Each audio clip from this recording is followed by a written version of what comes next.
was the second White Star Line Olympic-class ocean liner, the first being RMS Olympic and the third being HMHS Britannic. She was 269 metres long, 28 metres wide and 72 metres tall from the bottom of her keel to the top of her masts. At 46,328 tonnes, she was the largest ship built at the time, being only slightly bigger than Olympic. Olympic and Titanic were the 400th and 401st hulls laid by shipbuilders Harland and Wolff in their Belfast shipyard in Northern Ireland. The two ships were built side by side, with work on the Olympic begun first. Everything on RMS Titanic was massive.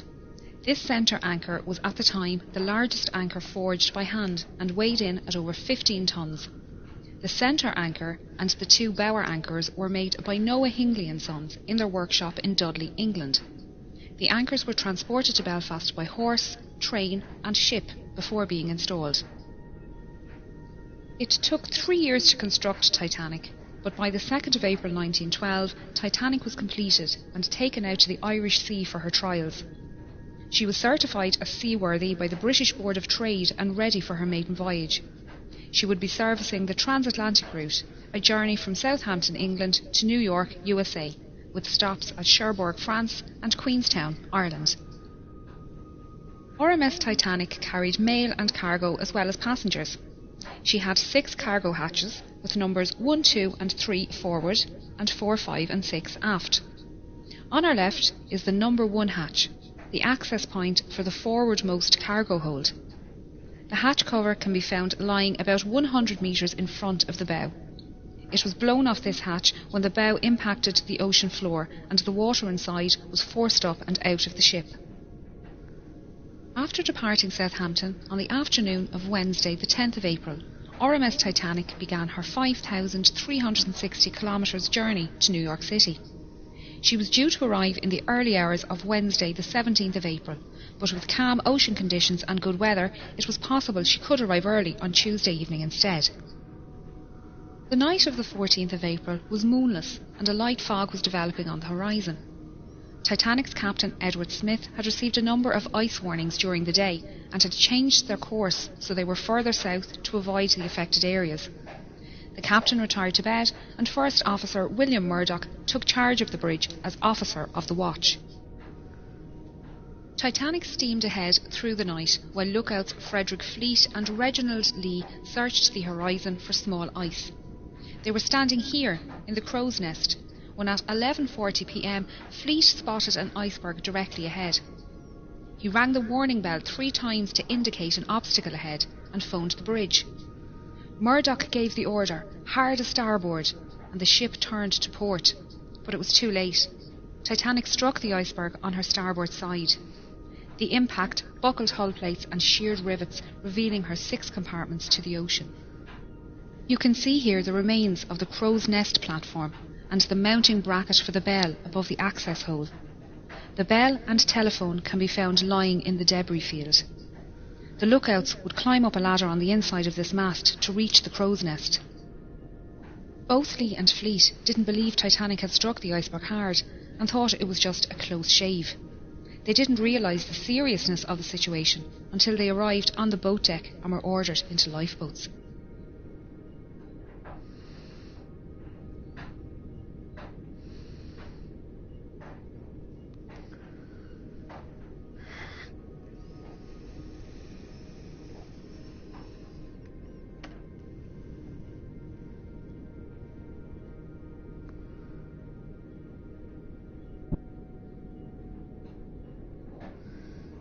We are now heading down the number 2 hatch to reach the main cargo hold and mail room. We're passing by decks D, E, F and G, which house the 3rd class open space and cabins for 3rd class single men and crew. 3rd class single women and families were accommodated in the stern. The D deck open space was a large sheltered area with bench seats, small tables and a bar. Steerage passengers used this space to walk, socialise and to listen to music. They were expected to create their own entertainment and some passengers brought their instruments with them on the journey. The 3rd class passengers held a dance party here on the night of the sinking. The crew staying in this section were mostly firemen, trimmers and greasers. These crewmen worked in the hot and dirty boiler and engine rooms, shoveling coal and greasing machinery. Because of this, they had their own special wash areas and slept in rooms away from passengers. They accessed their work areas through a passageway under the cargo hold below. Titanic contained 15 bulkheads, thick walls that separate her lower decks into 16 watertight compartments. It was a new design technique that meant Titanic could stay afloat with up to 4 of her compartments damaged and led to her being considered unsinkable. Unfortunately, the collision with the iceberg opened 6 compartments. Within the first 15 minutes, this cargo hold was underwater and the third-class accommodation on G-deck above was starting to fill with water. This hold was used to store cargo for passengers and businesses being transported across the Atlantic. Among the crates of fabrics, furniture and food products, there were also a few unusual items, including orchids, dragon's blood, barrels of mercury and a brand new Renault automobile. Some of the more expensive items being carried included Egyptian artefacts heading for the Denver Museum, the Rubaiyat of Omar Khayyam and the Le Circassiano Ben painting by Blondel.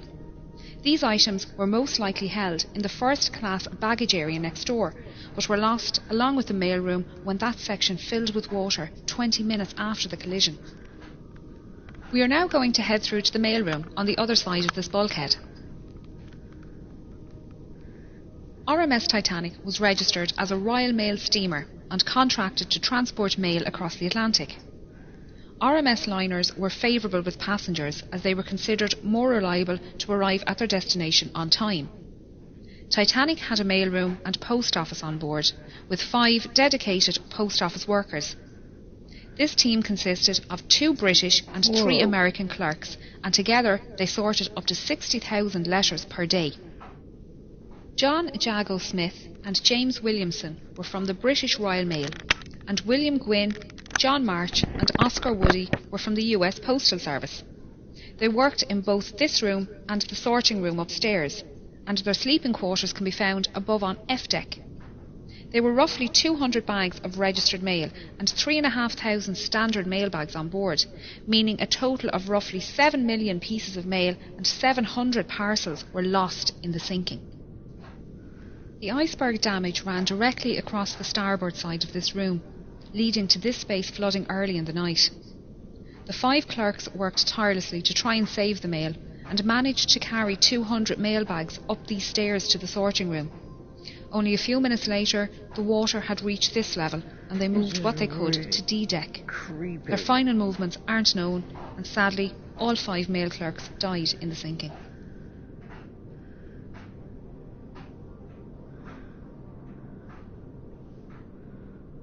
Is that safe? No.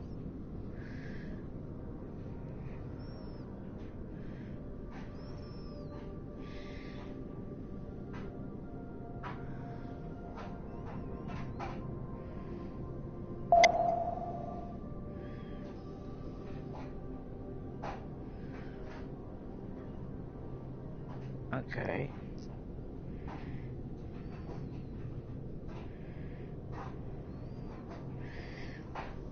As the iceberg slid down the side of the ship, Murdoch ordered a hard aport, swinging Titanic's stern out of the path of the iceberg.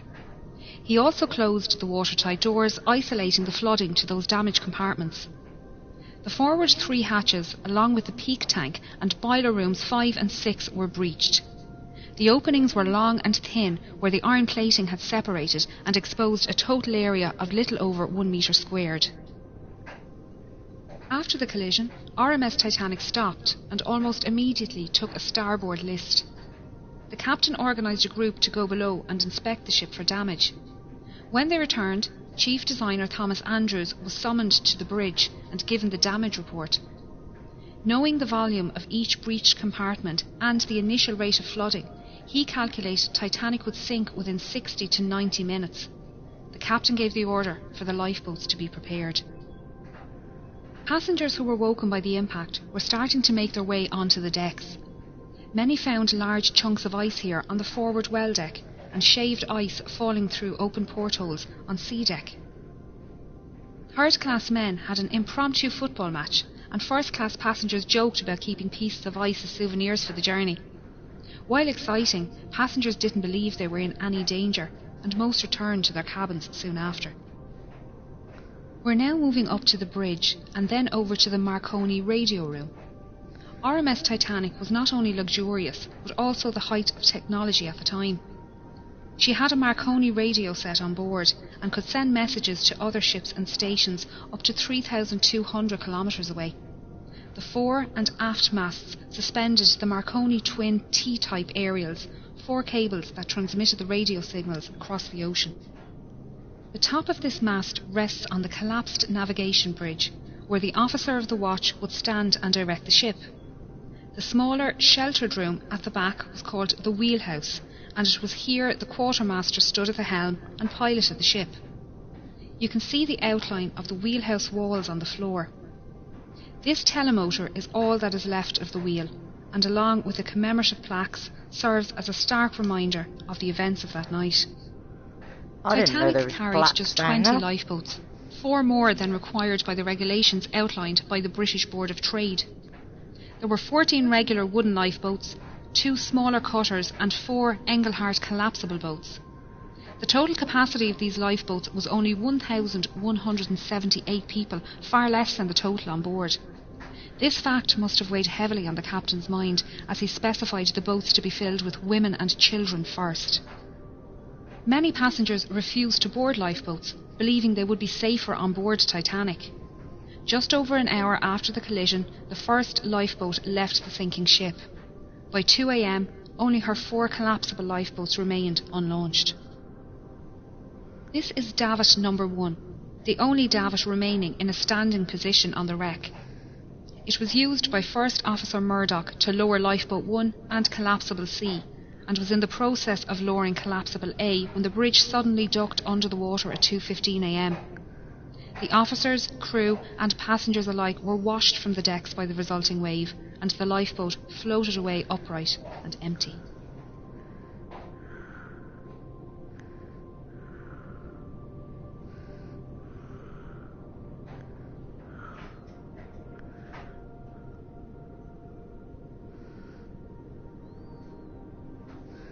This hole is where the forwardmost funnel was situated. As the bow dipped under the surface, the funnel fell forward and crushed the starboard bridge wing and the people swimming in the water nearby. The stern rose out of the water, peaking at an angle of around 15 degrees. This placed stress on Titanic's keel, which buckled and twisted, tearing the ship in half and sending the waterlogged bow plummeting to the ocean floor. The tear wasn't clean, with the decks failing to hold at varying positions. The stern, now rapidly filling with water, bobbed on the surface for a few minutes before slipping on. Those in lifeboats had rowed far away from the ship for fear of being pulled under by the suction as Titanic sank. They were now left to decide whether they remain safe in their boat or try to rescue some of the 1,500 people floating in the freezing water. If they returned to the wreckage, they risked being capsized by panicked swimmers trying to climb into their lifeboat. It was a hard decision, and many decided the risk was too great. Only 3 boats pulled people from the ocean that night. Most people in the water succumbed to hypothermia within 15 to 20 minutes, their life belts keeping them afloat. A few managed to make their way to the unlaunched collapsibles A and B and pulled themselves aboard. Here they waited, in the dark, not knowing how long they would be floating on the open sea. The opening ahead of us is the Marconi room skylight. We're now going to descend into the room to learn about the rescue. Great.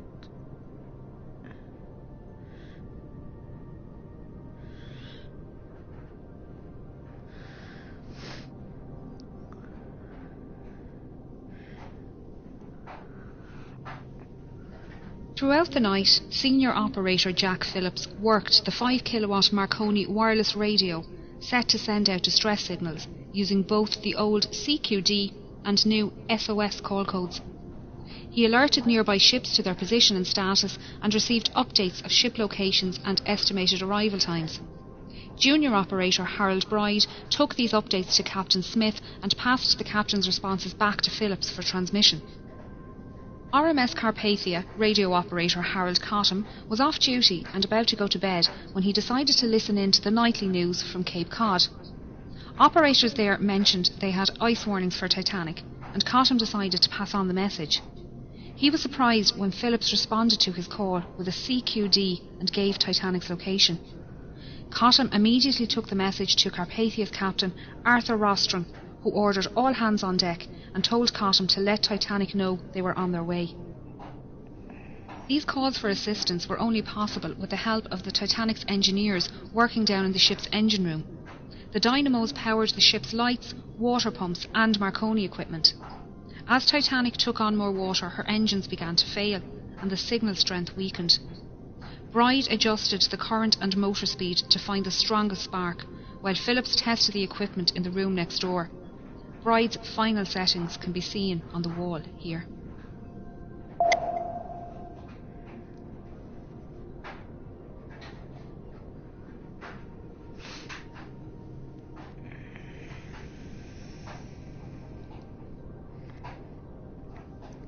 When water reached the boat deck, the operators left their station, with Bride heading towards the port bow and Phillips to the starboard stern. After the wave washed over the decks, Bride found himself in the water underneath Collapsible B and managed to climb aboard. Phillips was lost in the sinking. RMS Titanic was carrying an estimated 2,208 passengers and crew, with only 712 surviving the disaster. Those who survived spent the night floating in darkness until RMS Carpathia arrived around 4 a.m. Captain Rostron had pushed the Cunard liner to break her speed record, but it wasn't enough. Titanic had sunk before Carpathia arrived, and they found 20 lifeboats at Titanic's location. Unfortunately, the exact number of victims is unknown, as there were many last-minute ticket purchases and cancellations, and the documentation was lost along with the ship. Of the 1,317 known passengers, over half were travelling third class, or steerage as it was called.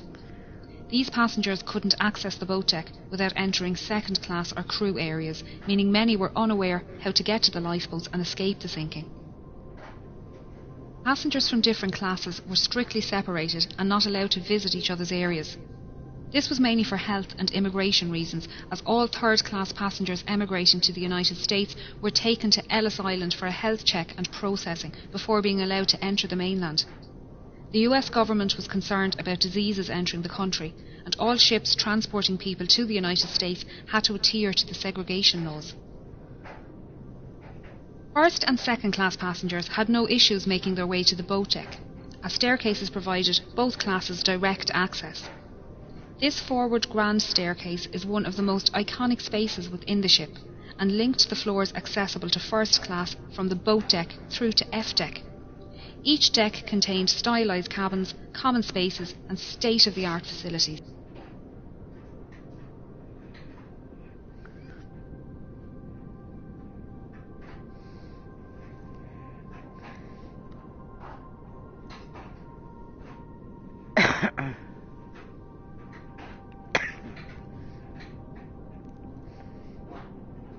Size of these jellyfish. A deck comprised of the first class lounge, promenade, reading room and smoking room. The first class smoking room contained the only functional fireplace on the ship. All cabins and other passenger areas of the ship contained either false fireplaces or electric heat. B deck included the 2 millionaire suites, the largest suites on the ship, both with private promenades. This deck also included the a la carte restaurant and Café Parisien, both managed by restaurateur Luigi Gatti. This restaurant and café were not included in the travelling fare like the dining saloon, and tables needed to be booked ahead of time.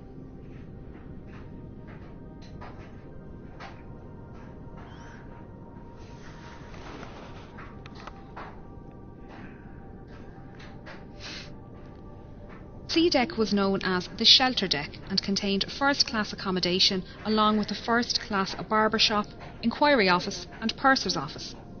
It was the highest deck to run the length of the ship uninterrupted. There were 135 first-class cabins and 2 sitting rooms on this deck, able to accommodate up to 315 passengers. Like all other decks on Titanic, there were no room number 13. Whoa. B deck also contained the second-class library and third-class general and smoking rooms.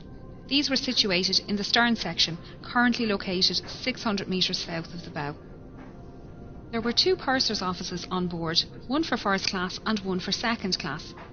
The offices were run by 6 pursers who handled passenger inquiries, cash and valuables in the safe, and issued tickets to the Turkish baths and swimming pool on F deck. First and second class passengers needed to register their arrival at their respective purser's office, and they were given maps of the ship. This office was also the first point of call if first class passengers wished to send telegraph messages using the new wireless technology on board. Chief Purser Hugh McElroy was well known among the first class passengers and crew, having served on White Star liners for 13 years. He often dined alongside passengers in the restaurant. During the cross-channel journey, McElroy kept a canary in his cabin, minding it during its delivery to a friend in Cherbourg. On the night of the accident, he was seen assisting with loading and lowering Lifeboat 9. He helped women enter the boat and spoke with owner Bruce Ismay.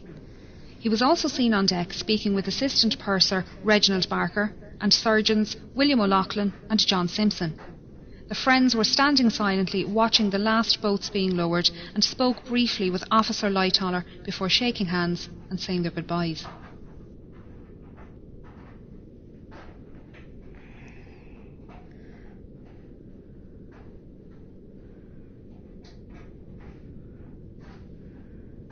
Whoa, this is a bit creepy.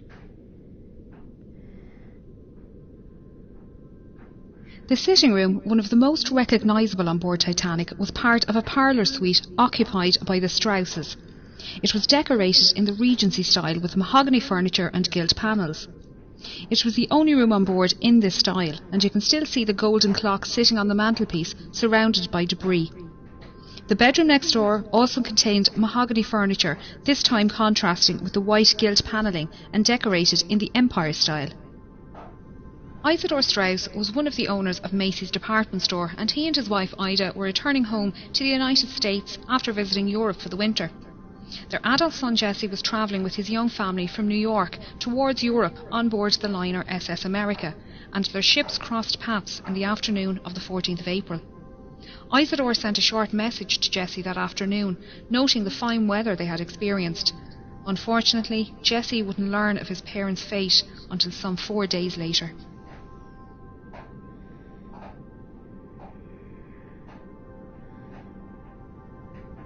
The elderly couple were woken by the slight bump as Titanic struck the iceberg and made their way up onto the deck after waking their maid and valet.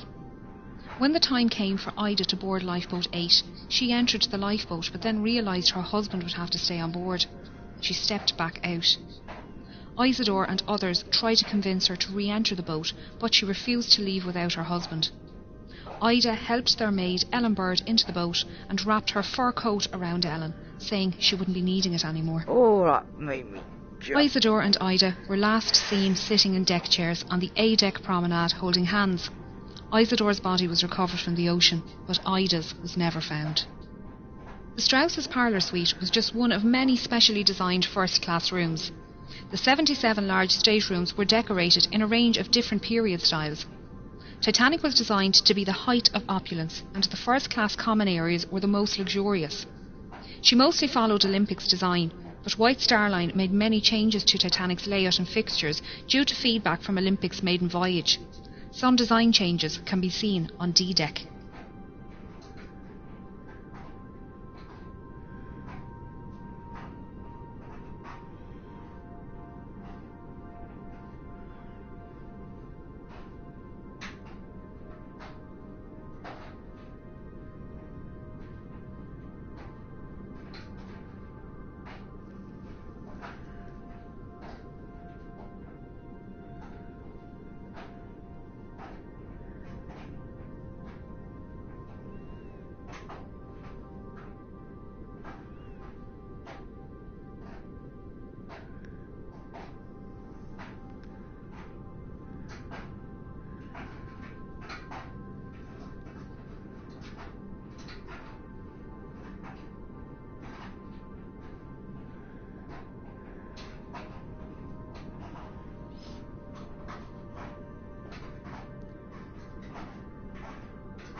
D-deck was the saloon deck and contained the first-class reception and both the first and second-class saloons. This was also the highest deck to accommodate all three classes. This reception room was possibly the most utilised first-class space on the ship. It extends the full width of the ship and was decorated Jacobean style with raised ceilings, white carved panelling and dark green carpet. The arched windows on the sides allowed natural lighting during the day and were lit at night by electric lights hidden behind the glass. White wicker furniture with green cushions and potted palms completed the look, keeping the space open.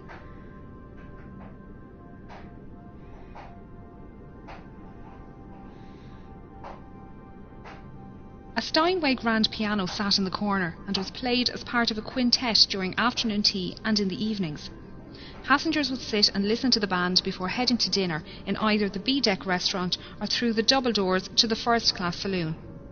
Percy Fletcher, the ship's bugler, called passengers to their evening meals by playing the Old Roast Beef of England at various locations around the ship.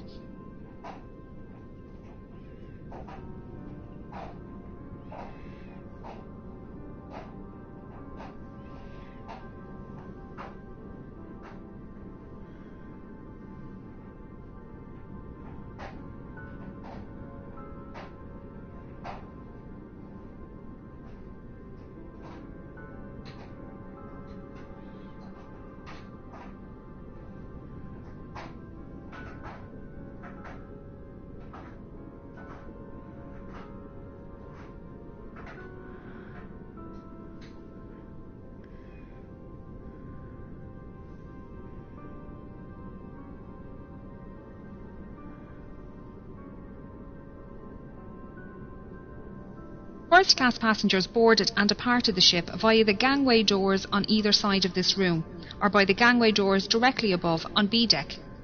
These lobbies were larger on Olympic and extended out into the reception area. During Olympic's maiden voyage, White Star officials noticed crowding in the reception area each night after dinner and decided to extend the reception area on Titanic. They also redesigned the small reception area near the B-deck restaurant to split the crowd and added additional seating in both areas. These three elevators serviced only the first-class passengers and ran from A-deck to E-deck. A fourth elevator was available off the second-class staircase and was the first elevator to be available for second class on any White Star liner. As no photographs exist of Titanic's forward grand staircase or elevators, it was assumed they were exact copies of those found on Olympic. It wasn't until film director James Cameron explored this area with an ROV that it was discovered the intricate design of their grilles is different to that on Olympic. Not a lot of sea life lives at this depth, but since discovering the wreck we've learned quite a bit about the ones that do.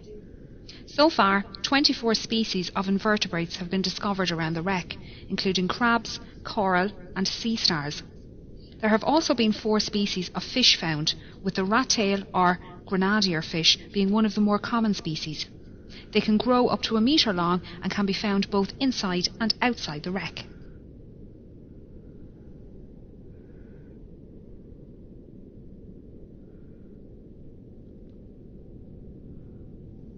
E-deck was also known as the upper deck and provided accommodation for first, second and third class passengers as well as most of the crew.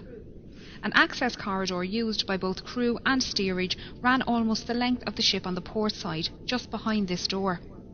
Named Scotland Road by the crew after the busy street in Liverpool, the 2.6 metre wide corridor allowed passengers to make their way to and from the dining saloons on F-deck and crew to reach their quarters.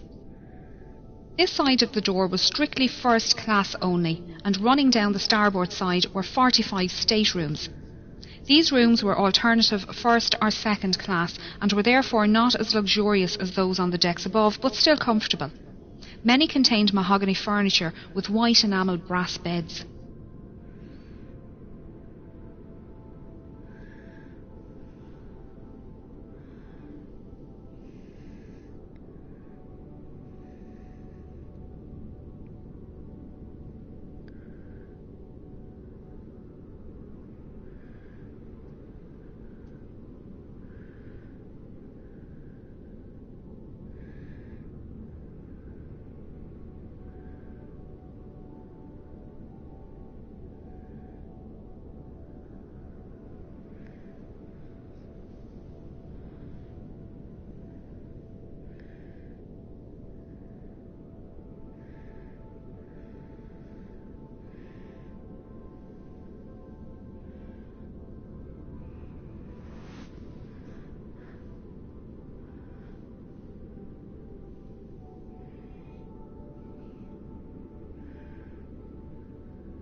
This stateroom was occupied by Margaret Brown, a wealthy American activist and philanthropist. She was heavily involved in workers' and women's rights and campaigned to support those less fortunate both before and after the accident. Margaret was holidaying in Egypt with friends when she received a message that her eldest grandson was seriously sick at home in the United States. She booked the earliest ship from Cherbourg back to New York, the RMS Titanic. In her interview with Colonel Archibald Gracie, she stated she was lying on her brass bed reading at the time of the accident. She felt the bump, but didn't think much of it and kept reading. It wasn't until she heard men talking about heading up on deck that she decided to find out what happened. One of the men told her to grab her lifebelt and head up onto the boat deck with them.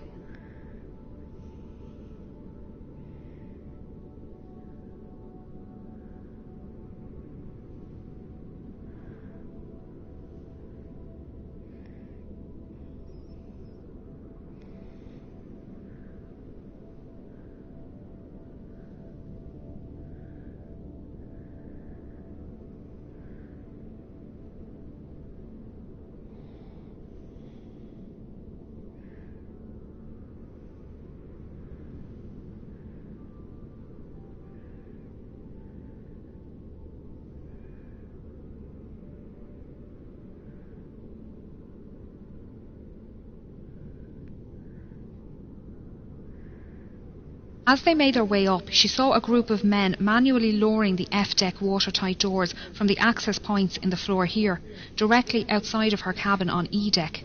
The men were joking around as they worked, so she thought it must only be precautionary. Margaret helped women board lifeboats on the port side of the ship before being persuaded to join Lifeboat 6. She noticed her lifeboat was lacking rowers and organised people to take an oar. She tried to convince the passengers of her lifeboat to head back to the wreck and save those swimming, but was met with opposition from the quartermaster in charge. Once on board RMS Carpathia, she organised a 9-member survivors committee who raised compensation funds for second and third class passengers and paid for passenger telegraph messages. The committee raised over $10,000 in the 4 days' travel to New York, the equivalent of $234,000 in today's money. Margaret, along with 2 other first-class women, organised daily counselling sessions held in the dining saloon, and her fluency in French, German, Italian and Russian helped her console non-English-speaking passengers. Margaret's efforts to help others on board both Titanic and Carpathia earned her respect, as did the determination of Carpathia's Captain Rostron. At a ceremony in New York, Titanic survivors presented Captain Rostron with a silver cup and golden medal to thank him for coming to their rescue and for the hospitality shown to them on board Carpathia.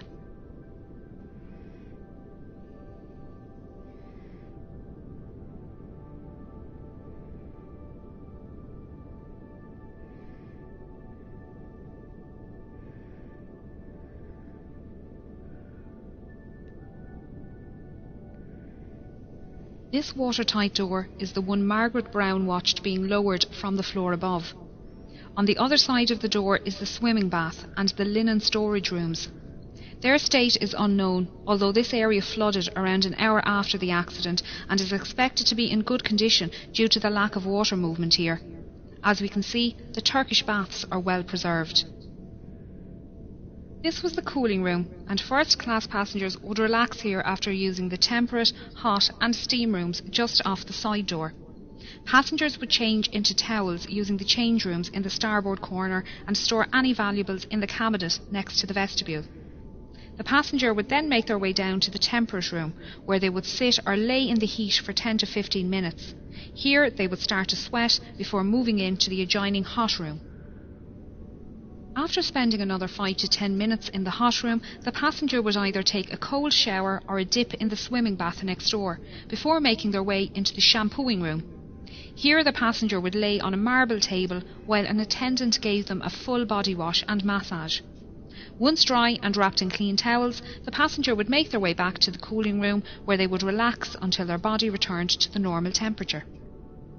The Turkish baths is one of the best preserved areas on the ship, with most of the tiles, ceiling lanterns and wooden panelling still in place. The deep location within the wreck leaves it protected from destructive currents, although there is still sea life down here. The rust icicles, or rusticles, hanging from the ceiling are created by iron-eating bacteria. They come in different shapes and are incredibly fragile, disintegrating when touched. Along with the bacteria, fungi, shells, sand, clay and coal can be found within the rusticles. Scientists have been collecting samples to determine the different strains of bacteria living on the ship, and their research has been used to preserve oil and gas pipelines and safely dispose of old ships and oil rigs.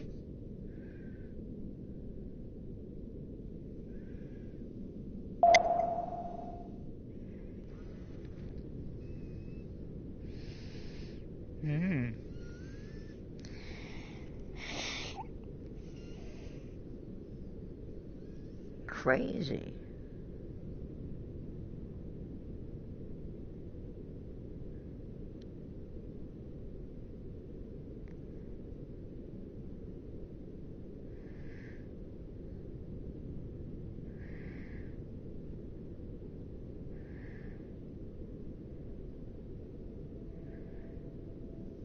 As first-class passengers rose up this staircase and made their way out onto the boat deck, they would have passed the band playing in this alcove next to the entrance. The band consisted of 8 musicians led by violinist Wallace Hartley. They usually played separately as a quintet and string trio at varying locations throughout the day. During the evacuation, the musicians began playing near the B-deck restaurant, before later moving up to this position near the forward grand staircase.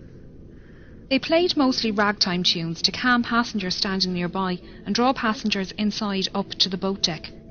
Some survivors state that the band played until the end and that the night was so quiet, even those in lifeboats away from the ship could hear the music. Many survivors claim that the hymn Nearer My God to Thee was the last song played, although it was also reported to be Songed Autumna. Sadly, all 8 members died during the sinking, with only 3 remains recovered by the cable ship Mackay Bennett. Wallace Hartley was one of them, found with his violin inside his case and strapped to his body. The violin was an engagement gift from his fiancée, and it was returned to her following his death. Memorial monuments have been erected around the world to honour those who died at their posts as Titanic sank.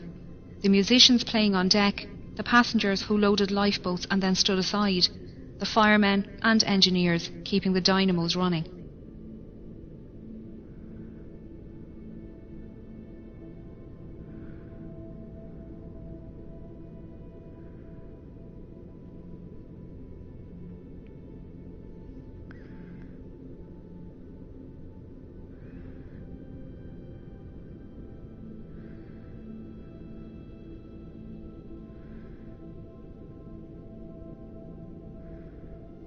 The boilers standing here are part of Boiler Room 2 and were running until the end, powering the dynamos in the stern.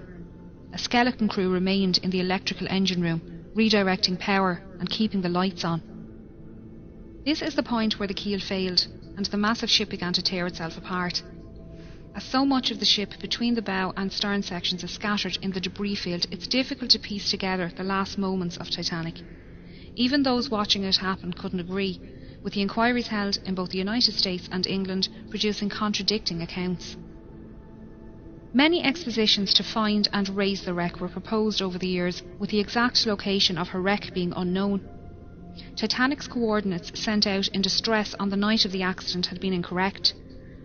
On 1st of September 1985, a Canadian-French team were searching the area when Dr. Robert Ballard came across some small debris.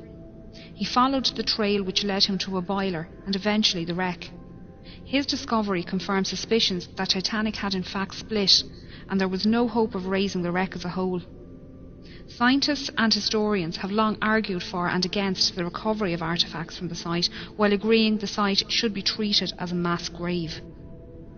Although it's predicted Titanic's wreck will disintegrate within the next 20 years, her story will intrigue generations to come.